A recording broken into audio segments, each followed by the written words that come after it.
Hello everyone, we're back! My name is Almi, this is again my daughter Dala, and finally here's Ate Mia! Say hi! And we welcome you to our channel. Yes. Yes! Very good.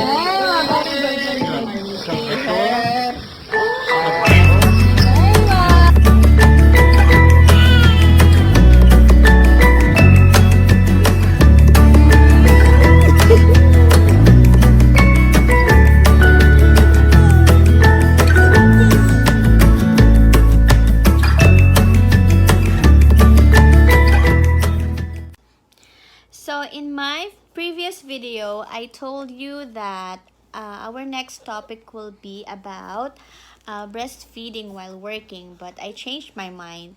Instead of that, we will be talking about how do I maintain my breast milk supply. Oh, So just so you guys know, I am an OFW. I've been working here in Saudi Arabia for 7 years now. I am an ICU nurse and I'm working a 12-hour shift. That's 7 p.m. to 7 a.m. And since I delivered Mia and I resumed working after my maternity leave, I have been working graveyard, and until now, I still have enough breast milk supply. So how do I do that? time. Let's start. So what are the ways of keeping my breast milk supply up? So number one, mind setting and be determined. Yes. If you really want to breastfeed your baby, don't think of any other option. You have to keep on telling yourself that my breast milk is the only best for my baby, and that I will have enough breast milk supply, and there is no other way that I'm gonna feed my baby, and that I can sustain my baby's needs, and I will feed her and I'm gonna breastfeed her as long as she wants to, even if she reaches high school. Kidding. Right, Dala? Yeah. Number two, seek for inspiration and support. When I started this breastfeeding journey, I was very blessed to have two of my friends who are breastfeeding advocates, and I was really thankful that they have been my inspiration when I started this journey. Shout out to Choki McJim back in the Philippines, and to what's up guys, it's me again, Jen. Jennifer Louis Rodrigo Donaire. They have shared with me their breastfeeding experiences, and also I don't know who among them added me to this breastfeeding group in Facebook, the Breastfeeding Pinays. It's a group of breastfeeding mothers, and from there I have learned a lot about breastfeeding. And before I delivered, I was already a member of that group. I'm not really that active. I'm just a silent reader, and from there I really learned a lot. And when it comes to support, it's not necessarily your husband, but for me, I am very blessed to have my husband, a very supportive husband, and he's my partner in breastfeeding. And but it doesn't necessarily have to be your husband, because we also have those breastfeeding mothers who are single moms. So if you are a single mom, make your family or sibling or friends or anyone significant to you as your support. And also be ready for critics, because there will always be someone who will make you feel bad. There will always be someone who will tell you that your breast milk is not sustaining your baby's needs, and it's okay. Just take it as a challenge, but don't ever stop breastfeeding. Yeah. Number 3, know that it will never be easy at the beginning. Yes, akala nyo ganun lang kadali? No. The first 2 weeks, it was horrible. No one told me to prepare from breast engorgement. You know, I have this huge boobies, and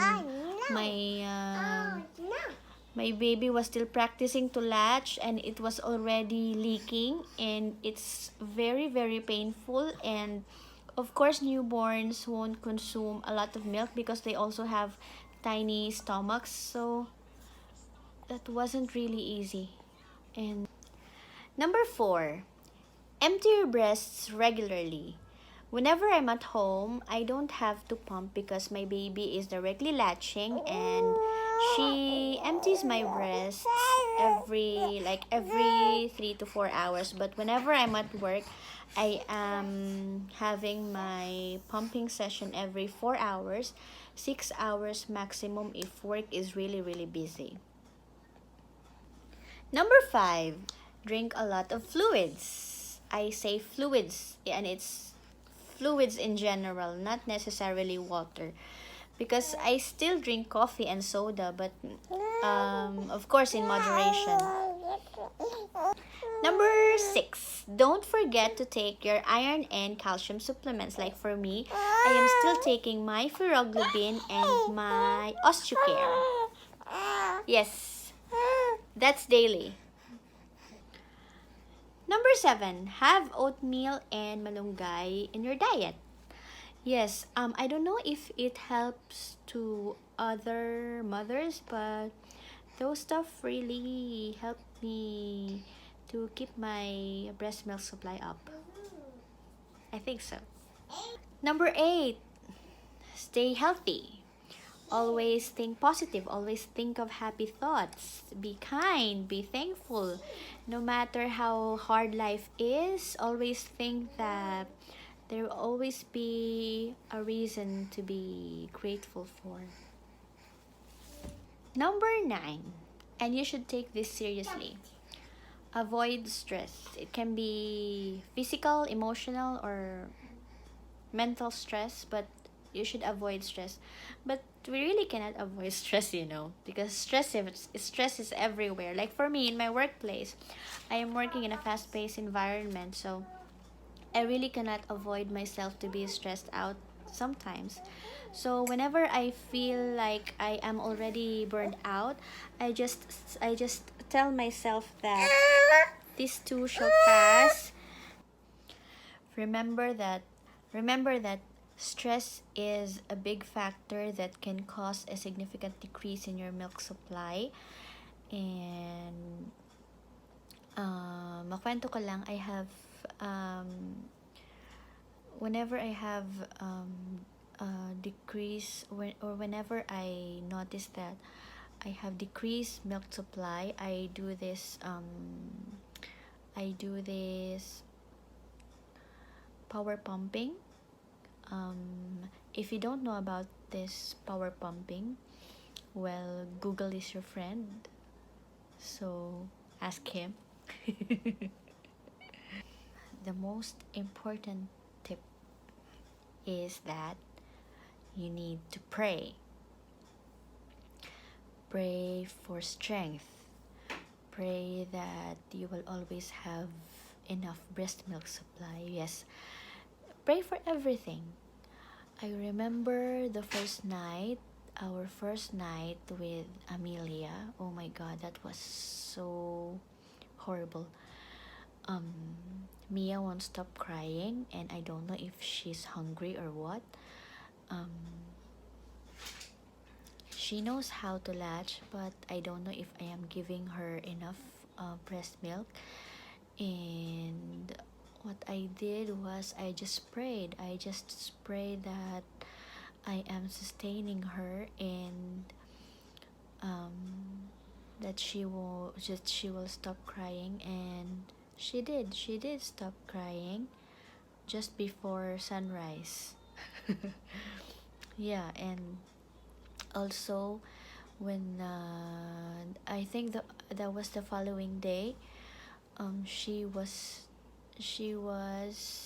having high bilirubin levels, and the nurses told me that Mia has to pee and poo regularly, or at least once in 24 hours, but she didn't. And they already offered me this pre-filled formula bottle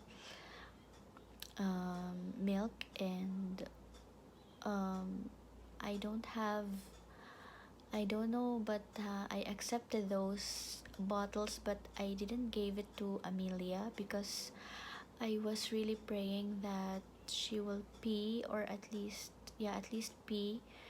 And she did. Yeah, she did.